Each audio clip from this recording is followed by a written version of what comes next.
Salam, saudara-saudariku yang terkasih. Marilah kita membaca buku Roh Nubuat melalui pena inspirasi Ellen G. White yang dituliskan dalam buku Amanat kepada Orang Muda untuk bacaan Roh Nubuat di tahun 2023. Selamat mendengarkan. Pasal 1. Membangun tabiat untuk selama-lamanya. Saya mempunyai perhatian yang sangat mendalam terhadap orang muda, dan saya ingin dengan amat sangat melihat mereka itu berusaha sekeras-kerasnya untuk menyempurnakan tabiat-tabiat Kristen. Selalu berhasrat oleh pelajaran yang sungguh-sungguh dalam permintaan doa yang tekun untuk mendapat pendidikan yang perlu supaya dapat bekerja dengan sebaik-baiknya dalam ladang Tuhan. Saya rindu melihat mereka itu menolong satu sama lain untuk mencapai satu derajat yang lebih tinggi dalam pengalaman kekristenan. Kristus telah datang untuk mengajarkan kepada manusia jalan kepada keselamatan, dan Dia telah membuat jalan ini begitu rata sehingga seorang anak kecil pun bisa berjalan di atasnya.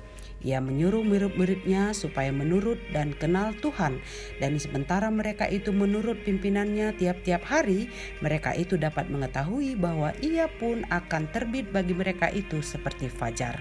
Engkau telah mengamat-amati terbitnya matahari dan datangnya siang hari yang berangsur-angsur di atas bumi dan langit. Sedikit demi sedikit fajar itu menyingsing sampai matahari terbit. Kemudian cahaya itu bertambah-tambah terus, makin panas dan makin terang sampai memuncak pada tengah hari. Inilah satu teladan daripada apa yang Allah ingin melakukan buat anak-anaknya dalam pekerjaannya menyempurnakan mereka sebagai orang Kristen. Sementara kita berjalan tiap-tiap hari di atas terang yang dikirimkan Tuhan kepada kita dalam penurutan penuh atas segala perintahnya, maka pengalaman kita akan bertambah-tambah dan menjadi lebih luas sampai kita mencapai derajat penuh dari laki-laki dan perempuan dalam Kristus. Orang-orang muda perlu selalu memandang kepada jurusan yang Tuhan sendiri telah jalani. Tiap-tiap langkah sepanjang jalan itu adalah satu tindakan mengalahkan. Kristus tidak datang ke dunia ini seperti seorang raja untuk memerintahkan bangsa-bangsa. Ia telah datang sebagai seorang hina untuk dicobai dan mengalahkan pencobaan. Untuk menurut terus sebagaimana kita juga mesti buat, mengenal akan Tuhan.